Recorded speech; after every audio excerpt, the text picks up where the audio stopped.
serambinya. Dan di serambi-serambi terbaring sejumlah besar orang sakit, berbaring sejumlah besar orang sakit. Ada orang buta, orang timpang, dan orang-orang lumpuh yang menantikan goncangan air kolam itu. Sebab sewaktu-waktu turun malaikat Tuhan ke kolam itu dan menggoncangkan air itu, barang siapa yang terdahulu masuk ke dalamnya sesudah goncangan air itu menjadi sembuh, apapun juga penyakitnya. Di situ ada seorang yang sudah 38 tahun lamanya sakit. Ketika Yesus melihat orang itu berbaring di situ, dan karena ia tahu bahwa ia telah lama dalam keadaan itu, berkatalah ia kepadanya, "Maukah engkau sembuh?" Ini adalah kisah tentang peristiwa mujizat kesembuhan yang dilakukan oleh Yesus di sekitar atau di daerah kolam Bethesda. Kolam Bethesda ini ada di Yerusalem gitu. Kalau sekarang mungkin ya Bapak Ibu dikasih kesempatan Tuhan ke Israel, itu di samping kolam Bethesda itu ada sebuah gereja besar, gereja Santa Ana ya. Di situ kalau dari gereja itu Bapak Ibu jalan sedikit aja nanti bisa lihat sisa-sisa atau reruntuhan dari kolam Bethesda itu gitu. Bethesda itu berasal dari bahasa Ibrani. Bet artinya rumah, Hesda artinya adalah rahmat. Kalau diartikan Bethesda itu adalah rumah belas kasihan, rumah kasih karunia. Disitulah di kolam itu orang-orang Yahudi mempercayai bahwa ketika air kolam itu tergoncang, itu ada malaikat Tuhan yang turun ke kolam itu lalu menggoncangkan air itu, dan kepercayaan mereka adalah setiap orang yang terdahulu, maksudnya yang pertama masuk di kolam itu menceburkan di situ, dia akan mendapatkan kesembuhan apapun penyakitnya. Itu kepercayaan mereka. Makanya nggak heran beberapa waktu kemudian di sekitar kolam Bethesda ini orang Romawi membangun kayak kuil gitu ya, kuil pagan gitu. Kuil pagan itu sebuah kuil yang dipakai untuk mempersembahkan ucapan syukur kepada dewa kesembuhan orang Romawi gitu. Dan itu di sekitar kolam itu setiap harinya berkumpul, di situ dikatakan banyak gitu ya. Tuhan katakan banyak, bukan satu, bukan dua, bukan tiga. Di situ berkumpul banyak orang sakit. Apapun penyakitnya, itu berarti macam-macam sakitnya. Ada yang buta, ada yang timpang, ada yang lumpuh. Mungkin kita nggak tahu apakah pada waktu itu ada yang sakit kanker, ada yang sakit apa, yang sekarang ini marak banyak begitu banyak penyakit mungkin ya. Kalau sekarang itu kalau pergi ke rumah sakit yang yang dulu kan ada ya, kalau sekarang kayaknya enggak ya. Kalaupun ruang kelas 3 gitu itu terbatas ya, paling ada berapa. Kalau dulu kan ada sih yang sistem barak gitu ya. Jadi satu ruangan gede gitu, banyak banget gitu. Dan sakitnya macam-macam gitu.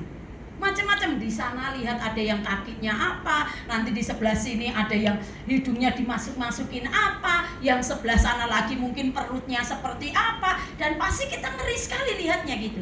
Maksudnya ngeri-ngeri. Kok masa ngeri-ngeri sedap sih ya, nggak sedap ya orang sakit ya. Kita yang lihat pasti ya nggak nyaman, kasihan campur aduk gitu. Mungkin ketika waktu kita lihat seperti itu keadaannya di kolam Bethesda itu, ya mungkin hampir-hampir mirip lah seperti itu. Ada yang bawa tikar, mungkin ada yang pakai alas apa lagi ya, alas koran mungkin, atau nggak tahu waktu itu sudah ada koran atau papirus ya. Apapun itu sebagai alas, pokoknya mereka ada di situ menunggu air kolam itu bergoncang, dan mereka yang tujuan utamanya mereka bertahan di situ adalah mereka situasi kondisi tidak berdaya dan membutuhkan pertolongan. Itu aja. Embuh nanti siapa yang nolong, entahkah itu malaikat, entahkah itu siapa, pokoknya mereka nggak mikir itu. Yang penting mereka pengen sembuh. Itu situasinya mereka. Dan yang dialami oleh orang yang sakit 38 tahun itu juga seperti itu. Ya, menunggu keajaiban, menunggu kesembuhan, menunggu pertolongan. Mungkin Bapak Ibu, Hari ini kita ada di dalam situasi yang serupa tapi tak sama maksudnya. Mungkin kita sedang ada dalam situasi terpuruk. Entahkah Bapak Ibu sedang bergumul dengan pekerjaan, apalagi selesai pandemik ya. Kan banyak orang bilang waktu itu masih sempat, oh ya sudah mulai lumayan, nggak lama lagi, wah tambah lebih parah daripada dulu. Wah pokoknya sudah nggak karuan sekarang bisnis, wes pokoknya saya pernah disambati gitu ya, disambati apa? Curhati gitu. Dicurhati. Waduh Bu, saya ini sekarang terpuruk, padahal belum lama ini. Saya terpuruk loh, lebih bagus setelah pandemi awal-awal itu masih mending, bahkan pandemi itu lebih enak gitu. Sekarang ya ampun, dagangan saya yang saya kirim di supermarket ini sekarang ada orang yang masukkan barang lagi dan itu diobral sangat murah. Jadi otomatis toko itu, supermarket itu nggak ngambil lagi di saya karena persaingan harga pokoknya saya yang dulu bisa masukkan barang di toko itu bermacam-macam, sekarang hanya tinggal 3 macam. Dan Ibu tahu dulu sampai saya kalau kirim itu pakai mobil-mobil box, sekarang enggak lagi, sampai mobil box saya pun terjual, saya jual karena nggak ada fungsinya lagi. Cukup pakai mobil biasa aja sudah, karena pesanan sudah nggak sebanyak dulu lagi. Itu persoalan-persoalan yang dan dia katakan nggak tahu Bu ini gimana, sementara pengeluaran harus tetap, gaji pegawai harus tetap, kebutuhan setiap hari harus tetap, tapi kondisi ekonomi seperti ini nggak berdaya, gimana caranya? Sampai dia sudah nggak ngerti lagi, sampai seperti orang stres gitu. Itu baru 1 orang, belum yang lainnya, belum masalah yang lainnya. Mungkin Bapak Ibu berkumpul dengan sakit penyakit, mungkin kalaupun kita nggak sakit, mungkin keluarga kita yang sakit, menunggu pertolongan Tuhan sudah lama kok rasanya bukannya tambah baik, tambah nemen ya keadaannya. Ini gimana? Padahal sudah berdoa, padahal sudah ndongo setiap hari, padahal sudah berusaha melakukan yang terbaik, melakukan usaha-usaha yang terbaik, tapi kok masalah ini nggak kelar-kelar sih Tuhan. Malah rasanya ini kok makin nemen sih Tuhan. Rasanya sudah nggak sanggup lagi Tuhan ngadepi kesulitan ini. Itu juga yang dialami oleh orang sakit 38 tahun ini, menunggu pertolongan Tuhan. Bayangkan 38 tahun itu bukan waktu yang singkat. Betul? Dia tetap menunggu, menantikan pertolongan itu datang. Mungkin kita sekarang ada dalam sebuah pertanyaan ya Bapak Ibu, kenapa ya kadang-kadang mungkin kita tanya kok gini ya keadaannya, kok ekonomi nggak pulih-pulih, dulu katanya setelah pandemi pulih, enggak tuh, kok tambah nemen ya, kesehatan katanya berdoa wis Tuhan pasti tolong, Tuhan pasti jawab, kok gini ya keadaannya. Apa Tuhan gak jawab doa kita? Apa Tuhan gak dengar doa kita? Sementara kita sebagai anak Tuhan tetap mempercayai apa yang dikatakan oleh firman Tuhan. Tuhan selalu dengar doa kita dan Tuhan selalu jawab doa kita dengan caranya yang ajaib dan sesuai waktu Tuhan. Tuhan pasti jawab doa kita. Amin. Bilang teman kanan kiri, Tuhan pasti jawab doa kita. Semangat gitu, imani benar gitu ya. Lalu mengapa kok Tuhan biarkan kita lama-lama? Kenapa Tuhan biarkan kita rasanya nggak berdaya Tuhan? Wis Tuhan, wis nek tahun ini nggak tertolong Tuhan. Orang Surabaya bilang, mate aku. Tuhan, nek aku nggak sembuh Tuhan. Wis Tuhan aku nggak ngerti lagi, menyerah Tuhan. Tuhan, kalau ini Tuhan nggak tolong bayar hutangku saat ini, nggak dibantu melunasi utang menyelesaikan ini, Tuhan, entek nanti rumahku diambil bank. Dan macam-macam, mungkin kita rasa nggak berdaya. Lutut ini untuk berdoa aja rasanya sudah gemeter gitu. Kak mau nangis itu, air mata itu kayaknya sudah entek, sudah nggak mampu lagi mengungkapkan betapa kita butuh pertolongan Tuhan. Tapi kok rasanya kok jauh pertolongan itu, rasanya kok kita nggak dapatkan itu. Apa yang sedang Tuhan ajarkan kepada kita lewat peristiwa ini? Yuk kita yang tenang. Mengapa terkadang Tuhan izinkan kita mengalami keadaan yang tidak berdaya? Yang pertama, agar kita menyadari bahwa hanya Tuhan yang bisa kita andalkan dalam segala situasi. Amin.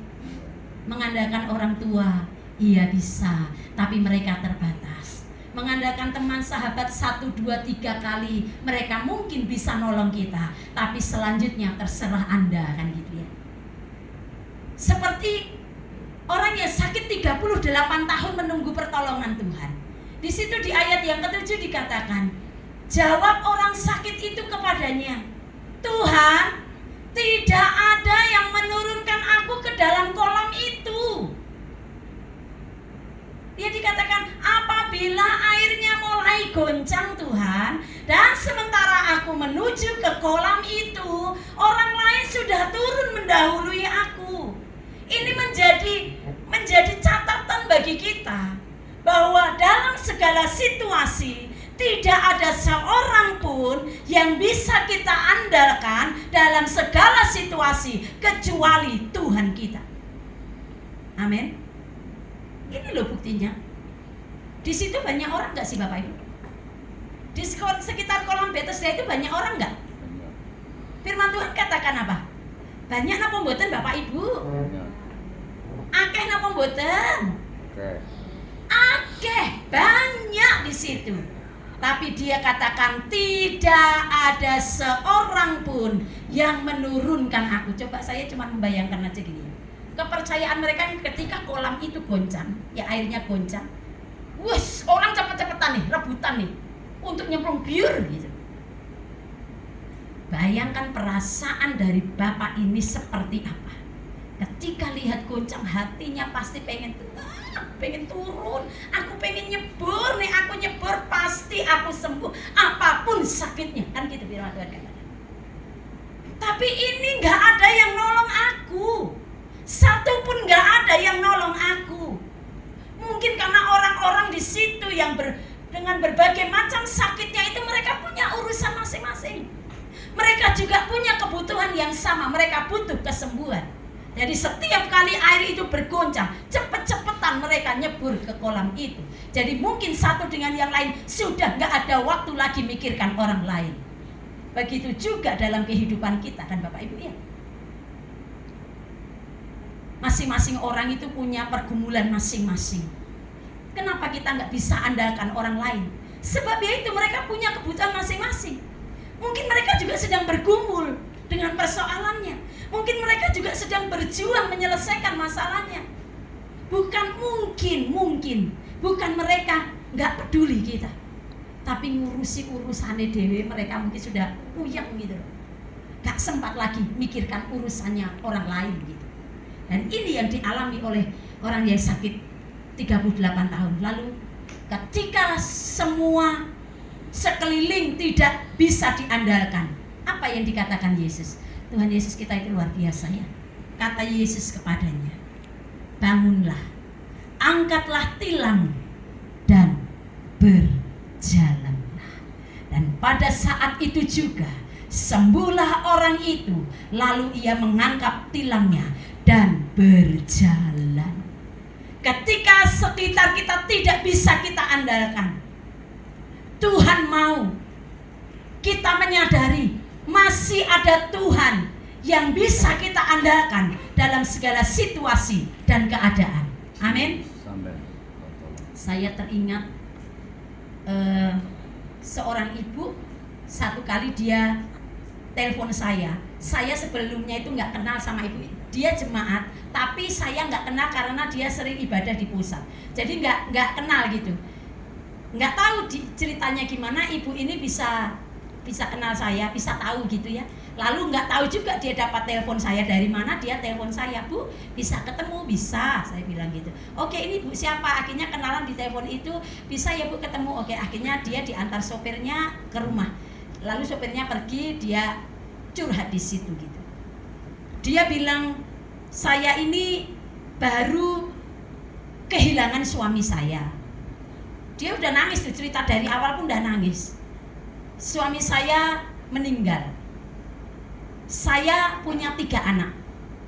Lalu suami saya punya usaha. Tapi selama ini saya nggak ikut urusan usahanya. Jadi nggak ngerti banyak soal usahanya. Jadi yang di pikiran saya saat itu adalah sedih ya sedih. Tapi karena anak saya masih ada yang SMP, masih ada yang SMA, masih ada yang kuliah. Jadi saya berpikir ya udah saya akan lanjutkan bagaimanapun caranya, saya akan belajar, saya akan berusaha untuk meneruskan usaha suami saya. Waktu selesai berjalannya waktu, ya ampun Bu, katanya. Ternyata saya ini nggak hanya ditinggali usaha, saya ini ditinggali utang yang gitu banyak.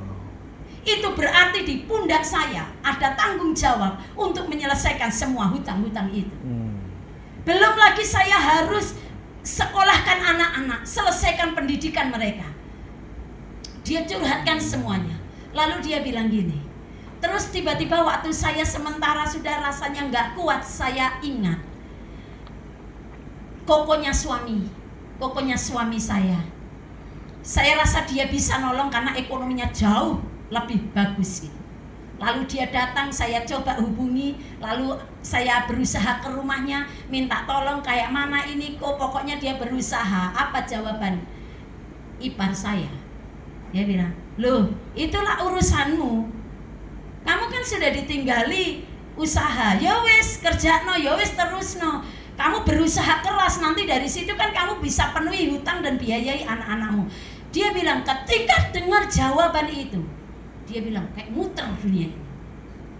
Jangankan menghasilkan sesuatu dari pekerjaan itu, untuk menguasai pekerjaan itu aja saya belum bisa, belum tahu. Saya stres Bu, saya nggak tahu bagaimana. Lalu dia ceritakan lagi belum biaya anak-anak. Lalu dia berusaha minta tolong sama saudara kandungnya. Dia bilang ada kakak saya yang ada di Bandung. Saya berusaha temuin, mana tahu. Memang kakak saya tidak sekaya kokonya almarhum suami saya. Tapi saya mau coba, mana tahu dia memberikan sedikit bantuan kepada saya. Entahkah apa nanti bantu anak saya sekolah sementara saya berjuang memulihkan ekonomi lewat usaha suami. Dia datang ke Bandung. Dia bermaksud curhat, dia pikir pasti sebagai saudara kandung dia akan punya hati yang lebih baik untuk menolong. Tetapi tidak. Yang saya harapkan, istilahnya ini cara terakhir saya bisa dapatkan bantuan. Ternyata nggak bisa. Apa yang dikatakan oleh kakaknya ini? Kamu usaha sendiri, kau pikir aku nggak punya kebutuhan? Ya kamu usaha sendiri. Kau pikir aku gak punya anak-anak yang perlu sekolah? Kamu ojo mikir dirimu sendiri. Kamu ya minta tolong tapi bukan sama aku. Hancur hatinya. Lalu dia pulang. Kemudian dia katakan waktu di gereja, waktu dia doa di gereja, doa malam atau apa, dia seperti Tuhan ajarkan dia. Lihat, siapapun kamu minta pertolongan, semua itu terbatas. Terkadang malah siapa yang kamu anggap dia bisa menolong, justru mereka mengecewakan kamu. Kamu lupa toh sama aku. Dia seperti Tuhan, seperti ngobrol sama dia. Kamu lupa sama aku. Kamu lupa aku sumber pertolongan, aku sumber kekuatan, aku sumber pengharapan. Mosok di dalam situasi sulit itu, kamu tidak ingat aku. Aku bisa menolong dengan caraku. Pokoknya Tuhan seperti berkomunikasi, ini seperti berkomunikasi dengan Tuhan. Di situ dia seperti disadarkan. Betul ya, betul Tuhan, ampuni aku Tuhan, ampuni aku Tuhan. Dia minta ampun di hadapan Tuhan. Dan sejak hari itu dia sungguh-sungguh berjuang, dia sungguh-sungguh berdoa, dia sungguh-sungguh berharap sama Tuhan. Dan Tuhan itu bisa diandalkan dalam segala situasi. Tuhan membuktikan firman-Nya. Ketika diberkatilah orang yang mengandalkan Tuhan dan terkutuklah orang yang mengandalkan manusia. Dia betul-betul mengalami firman itu. Satu kali ketika dia sudah berjuang untuk meneruskan usaha suaminya, terlalu sulit bagi dia. Lalu tiba-tiba anaknya yang pertama itu ngasih ide, Mama bekerja aja. Terus mamanya bilang, bagaimana bisa bekerja usia sudah segini? Kayaknya usianya sudah unda-undi dengan saya, 40 mau 50 lah gitu. Mana ada yang mau terima saya kerja gini? Mama usaha dulu, Mama berjuang dulu. Coba Mama cari teman-teman yang mungkin bisa. Akhirnya singkat cerita, dia sambil berdoa, Tuhan kalau memang ini Jawaban dari Tuhan, caramu menolongku, Tuhan, engkau buka jalan dan lancarkan semuanya. Dan ternyata Tuhan buka jalan lewat temannya yang ada di Jakarta. Dia bisa bekerja, dia dapatkan pekerjaan yang terbaik. Dan sampai hari ini Tuhan memulihkan ekonominya. Bahkan anak-anaknya, ada satu anaknya yang pertama itu sudah wisuda. Itu semua karena pertolongan Tuhan. Berkat seseorang yang mengandalkan Tuhan sungguh-sungguh, diberkatilah. Amin. Amin. Terkadang kita yang lalai. Terkadang kita yang apa ya? Mau bilang apa ya? Kadang-kadang kita ini lebih mengandalkan ini loh Bapak Ibu. Maaf ya, lebih mengandalkan ini. Oh caranya ya gini. Oh menyelesaikan ini ya caranya gini. Nanti akhirnya kita kepentok sendiri. Bukannya selesai masalah, tambah masalah yang baru. Tetapi ketika kita duduk diam di hadirat Tuhan, menyerahkan semua kepada Tuhan, mengandalkan Tuhan kita, Dia selalu punya cara untuk menolong kita. Bahkan apa yang tidak kita pernah pikirkan, itu yang Tuhan turunkan untuk kita. Amin. Bersyukur ya Bapak Ibu punya Tuhan Yesus ya. Bersyukur gak Bapak Ibu? Bilang teman kanan kiri, bersyukur punya Tuhan Yesus ya. Bersyukur punya Tuhan Yesus. Tuhan itu baik, Tuhan itu ajaib. Yuk slide selanjutnya ya. Ini Bapak Ibu, C.S. Lewis ya mengatakan seperti ini. Allah itu berbisik dalam kenikmatan. Ia berbicara dalam hati kita. Namun Ia berteriak dalam ketidakberdayaan kita. Itu adalah pengeras suara Allah untuk membangunkan iman kita. Kadang-kadang Tuhan izinkan kita ada di titik terendah. Kadang-kadang Tuhan izinkan kita ada di masa-masa benar-benar kita tidak berdaya. Sebetulnya di situ Tuhan sedang memberikan pengeras suara. Andalkan aku. Berimanlah sama aku. Minta tolong sama aku. Itu sebetulnya Tuhan pengen gitu. Karena kadang ketika semuanya berjalan dengan baik, lali Gusti Yesus. Ya toh Bapak Ibu? Lali Gusti Yesus. Tapi ketika ini kebanyakan deh, ketika situasi sulit kita kepepet, kita kebentur, kita kepentok, apalagi itu, kita sudah nggak ngerti lagi mau gimana caranya, nggak tahu lagi jalan keluarnya apa. Biasanya di situ kita kencang-kencang doanya. Kadang Tuhan biarkan, loslah situ, biarkan dulu di situ, biar engkau menjerit sama aku. Seperti Tuhan memberikan pengeras suara ke kita, membiarkan kita ada dalam titik terendah agar kita mendengar suara Tuhan dan kita belajar pengalaman apa yang kita dapatkan dalam situasi kita tidak berdaya. Tuhan selalu hadir, Tuhan selalu menolong kita dengan caranya yang ajaib selama kita sungguh-sungguh mengandalkan Tuhan. Amin. Saya berikutnya ada C. Matthew Pinson mengatakan seperti ini. Hidup itu sederhana. Jika Anda bersandar kepada yang punya hidup, maka Anda akan dikuatkan. Namun jika Anda tidak bersandar kepada yang punya hidup, maka Anda akan goyang. Semua yang Anda pegang pasti akan terlempar. Hidup itu sederhana. Bilang teman kanan kiri, hidup itu sederhana. Hidup ini sederhana. Gimana itu lagu Beres KP itu? Meskipun hidupku banyak masalahnya, ada Yesus, ada mujizat. Ada Yesus, ada Yesus, beres kabeh. Gitu sih. Kita ini kadang-kadang isone nyanyi tok ya. Rosita. Ketika realita terjadi dalam hidup kita, apakah kita bisa menghidupi itu? Gitu. Ya kan? Kita percaya Tuhan, walaupun hidupku banyak masalahnya, ada Yesus, beres kabeh. Benar. Nek enggak ada Yesus enggak beres. Betul? Sebab di luar aku kamu tidak bisa berbuat apa-apa. Benar ini. Hidup ini sederhana. Tuhan tuh maunya kita gandol Gusti. Tuhan itu maunya kita dekat sama Tuhan, mengandalkan Dia. Kalau kita mengandalkan Dia sang pemberi hidup, sumber pertolongan, beres kabeh. Hanya kadang butuh sabar, hanya kadang beda cara, hanya kadang yang Tuhan lakukan itu beda dengan maunya kita, tapi yang jelas Tuhan pasti bereskan semua. Bereskan. Cuman kadang-kadang kita yang nggak sabar, kadang-kadang kita yang double, maaf ya, kadang-kadang kita harus dibilang Tuhan, dibilangi kemarin ada masalah ini deket sama Tuhan, tambah jauh, saiki tambah nggak enak atau kapok kon ya wis, sesok diulang meneh, ada masalah Tuhan udah bilang tetap setia sama Tuhan ya, malah melayu kemana-mana. Nek Tuhan hadir secara fisik diketok, dijewer, ditabrak, gitu ya. Kadang-kadang kita nakal nih anak Tuhan ini ya, tapi Tuhan ingatkan kita, selama kita bergantung sama Tuhan, Tuhan pasti menolong kita. Ya, sudah terbukti toh Bapak Ibu ya.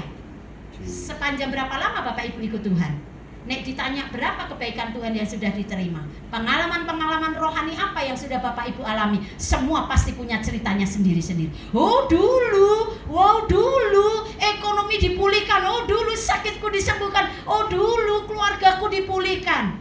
Itu akan terus kita alami, pertolongan demi pertolongan Tuhan selama kita mengandalkan Tuhan. Yang kedua, mengapa kadang Tuhan izinkan kita mengalami masa-masa sulit? Yang kedua adalah agar kita menjadi pribadi yang lebih baik. Amin. Agar kita menjadi pribadi yang lebih baik. Hari ini harus lebih baik dari hari besok, harus lebih baik dari hari ini. Nah, agar kita menjadi pribadi yang semakin lebih baik. Tadi ketika orang yang sakit tadi 38 tahun menerima kesembuhan, kemudian gak berapa lama Yesus ketemu lagi tuh sama orang. Kemudian Yesus bertemu dengan dia dalam bait Allah, lalu berkata kepadanya, engkau telah sembuh, jangan berbuat dosa lagi, supaya padamu jangan terjadi yang lebih buruk. Tuhan itu nggak mau kita mengalami yang buruk-buruk itu, Tuhan nggak mau. Karena dia selalu merancangkan damai sejahtera untuk kita. Dia tidak pernah merancangkan kecelakaan itu buat kita. Kalaupun Tuhan mengizinkan kita ada di lembah-lembah kekelaman, kalaupun mungkin Tuhan izinkan kita ada di masa-masa yang sulit, Tuhan itu cuma pengen di situ kita mendengar suara Tuhan, di situ kita mengalami pertolongan Tuhan, akhirnya kita menjadi pribadi yang lebih baik lagi, lebih mengasihi Tuhan, lebih cinta Yesus, lebih sungguh-sungguh dalam Tuhan, lebih setia melayani Tuhan, lebih menjadi berkat bagi orang lain, dan nama Tuhan dipermuliakan. Itu loh maunya Tuhan. Amin. Saya mengenal seorang bapak, Pak Gosani juga tahu nih orangnya ini. Bapak ini waktu kami kenal tahun 2009, dia punya ekonomi itu bagus. Dia seorang pengusaha kan ya. Lalu waktu kami pertama berkenalan gitu ya, karena melayani di satu komisi, kemudian kenal bapak ini sebagai pengurusnya, kami tahu wah rumahnya itu di satu komplek itu ada berapa, sudah rumahnya sini, dia bilang itu ada rumahnya lagi, mungkin di komplek itu ada 3, belum di tempat yang lain. Lalu waktu kami datang ke rumahnya itu mobilnya berjejer. Bapak ini punya 4 anak, mobilnya anaknya satu-satu, mobil suaminya 1, mobil istrinya 1, ada lagi mobil yang lain untuk apa? Untuk persiapan. Pokoknya secara ekonomi bagus banget bapak ini. Usahanya juga berjalan lancar. Tapi apa? Sekitar tahun berapa ya itu ya? Tahun 2000 berapa ya? 2015 atau 2016 gitu. Ambruk bapak ini. Ekonominya nggak tahu, tiba-tiba set semua asetnya hilang. Rumah yang ini terjual, rumah yang itu terjual, dan dia masih dibebani hutang dari bank yang begitu banyak, dan tinggal satu-satunya rumah aset yang mereka tinggali itu pun karena dia nggak bisa bayar hutang di bank, itu akan disita oleh bank, dilelang oleh bank. Otomatis kalau dilelang oleh bank, dia mendapatkan uang ya sesuai hasil lelang itu gitu. Gak bisa harapan dia, oh rumahku harganya pasarannya segini, aku mau tawarkan segini, misalnya berapa M, 5M. Oh kalau memangnya waktu dilelang bank waktunya sudah nggak, itu mau dilelang bank 3 miliar atau ya wes harus terima itu. Belum lagi dipotong nanti uang hutangnya. Itu pun kalau ada susuknya gitu, ya kan. Habis satu persatu gitu. Tapi yang saya perhatikan dari bapak ini, apa ya? Maaf ya, agak bandel gitu. Bukannya dalam masa sulit dia makin dekat dengan Tuhan, bukannya dia harusnya makin lebih sungguh-sungguh di dalam Tuhan, enggak, sebaliknya. Malah dia merokok, malah dia minum. Waduh, kalau sudah minum berkerat-kerat gitu. Enggak 1 botol, enggak 2 botol, enggak. Dia malah ke karaoke, dia malah berhutang. Masih juga manusia itu kok enggak ada kapok-kapoknya ya? Bingung saya. Sudah kebentur dengan masalah yang itu, masih dia membenturkan. Menurut saya sih itu membenturkan dirinya. Akhirnya hutang kesana sini dan makin banyak hutangnya gitu. Lalu satu kali ya Bapak Ibu, satu kali waktu makan bersama gitu, dia itu pesen minum, pesen bir. Lalu saya tanya, sudah apa kayak gini, loh Bapak ini ya apa sih Pak? Gimana Tuhan mau pulihkan? Lah Bapak malah gini larinya. Harusnya larinya berdoa sama Tuhan, sungguh-sungguh dalam Tuhan. Wes lah Pak, berserah sama Tuhan, mengandalkan Tuhan. Wes nanti perlahan-lahan Tuhan pasti tolong, Tuhan pasti pulihkan. Udah banyak contoh-contoh teman Bapak yang mengalami hal itu. Lalu saya bilang gini, dia sudah minum, nambah lagi nih. Aduh, kalau apa yang botol hijau minum air putih apa itu? Apple kan enak ya kan, seger gitu ya. Nah ini enggak ya. Yang ada bintang-bintangnya itu. Siapa yang tahu? Enggak ada yang tahu Pak, puji Tuhan Pak. Ya, ini malah berbotol-botol. Lalu saya ini waktu dia mau ambil lagi itu, saya ambil itu botolnya. Pak, saya mau nanya ya, Bapak ini kok bandel banget sih? Bapak ini ngapain sih malah minum-minum kayak gini? Gak menyelesaikan masalah loh Pak. Bapak tambah pusing, Bapak tambah stres. Lah kalau sudah minum-minum nanti kalau nyetir, katanya istrinya, kalau nyetir gila-gila. Saya pernah itu, saya nggak tahu kalau dia mabuk, tapi udah curiga saya. Waktu itu ada ketemuan, habis makan karena kami datangnya telat. Jadi bapak ini saya nggak tahu kalau dia itu sudah minum berapa botol gitu. Jadi saya kan nggak tahu. Tapi saya curiga, bapak ini sih tanda-tandanya kalau minum, bukan minum aqua loh ya, Pak ini seger. Minum yang bintang-bintang tadi, itu tuh biasanya itu ngoceh terus. Lah waktu pulang, kok ya mau ya saya waktu itu diboncengin, tapi saya belum sadar tuh kalau bapak ini lagi mabuk gitu. Wih, ngeri loh. Bener nih istrinya kadang ngamuk-ngamuk itu, wis bener-bener itu. Itu ada trotoar, itu bisa loh dia apa? Terabas gitu aja. Ya Tuhan, ini kayak nyawa 10. Ya bener, pantesan kalau istrinya marah-marah kalau dia mabuk ya. Saya ambil gini, saya bilang, Pak, Bapak kenapa sih? Minum kayak gini tuh alasannya apa? Menyelesaikan tak Pak masalah Bapak selesai gak? Bapak ini bilang, menghibur Bu, puyeng saya, stres saya, larinya ke sini. Di situ saya bilang, itu kesalahan fatal Bapak. Harusnya Bapak berdoa, harusnya Bapak ke gereja, bukan tambah menjauh dari Tuhan, tambah menjauh dari Tuhan. Tadi firman Tuhan bilang apa? Hidupmu akan semakin tidak lebih baik, bahkan jauh lebih buruk. Tapi ketika kita mengandalkan Tuhan, saya bilang, biarin Bapak itu entah setengah mabuk, setengah atau saya udah gemes gitu ya. Pokoknya saya kasih tahu Bapak ini, jangan kayak gini, kapan dibuat. Tapi ya itu ya, namanya manusia itu memang ada bandel-bandelnya kok. Bener itu kayak orang Israel tegar tengkuk. Makanya kadang Tuhan jengkel ya, wis diingatkan 1 kali dan heran Bapak ini tuh loh, ya pernah kena stroke sudah 2 kali. Mosok sih dia mau mengulang lagi gitu? Mau toh keadaannya lebih buruk kan nggak mau. Kadang keadaan hidup kita menjadi lebih buruk bukan karena Tuhan nggak tolong kita Bapak Ibu, karena kita yang nggak hati-hati dengan hidup kita sendiri. Kadang kita yang tabras saja di firman Tuhan, gak peduli, pokoknya aku seneng, pokoknya aku happy, wis gak peduli dengan firman Tuhan. Itu kesalahan fatal kita yang membuat hidup kita menjadi tidak lebih baik, bahkan keadaan kita menjadi lebih buruk karena kita hidup seenaknya saja, tidak ikuti aturan firman Tuhan. Ya biarlah ini menjadi awasan bagi kita. Tuhan pasti sudah berkali-kali nolong hidup kita, betul? Kalau dihitung mungkin gak tahu lagi. Hitung berkatmu satu-satu, ingat semua janganlah lupa, bilang semua satu persatu, dan kau lihat cintaku atas semua. Mungkin kalau kita hitung berkatnya Tuhan atas hidup kita itu gak terhitung lagi. Mungkin dari A sampai Z sampai mungkin kita lupa kebaikan Tuhan itu. kalau disuruh hitung satu-satu. Tapi kalau kita sudah merenungkan Tuhan itu baik, Tuhan itu luar biasa dengan hidup kita, Tuhan itu panjang sabar, Tuhan itu penolong, Tuhan itu pengharapan kita. Tapi kadang-kadang kita masih sesuka-sukanya hidup kita sendiri. Hari ini kalau Tuhan izinkan kita ada di masa-masa yang sulit, ingatlah berarti bahwa Tuhan sedang memberikan pengeras suara, speaker kepada kita. Supaya apa? Andalkan Tuhan. Andalkan Tuhan karena Dia bisa diandalkan dalam segala situasi dan keadaan. Dan yang kedua, ketika kita ada di masa-masa yang sulit, itu artinya apa?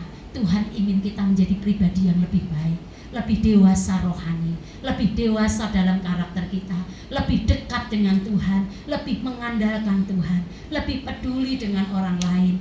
Rasanya nek orang lain gak peduli sama kita, itu ternyata rasanya gitu ya. Ketika kita butuh orang lain gak bisa nolong kita, itu ternyata menyakitkan ya. Setelah kita ditolong Tuhan, kita jangan melakukan hal yang sama. Kalau ada orang yang kesulitan, yuk kita tolong dengan pertolongan Tuhan gitu.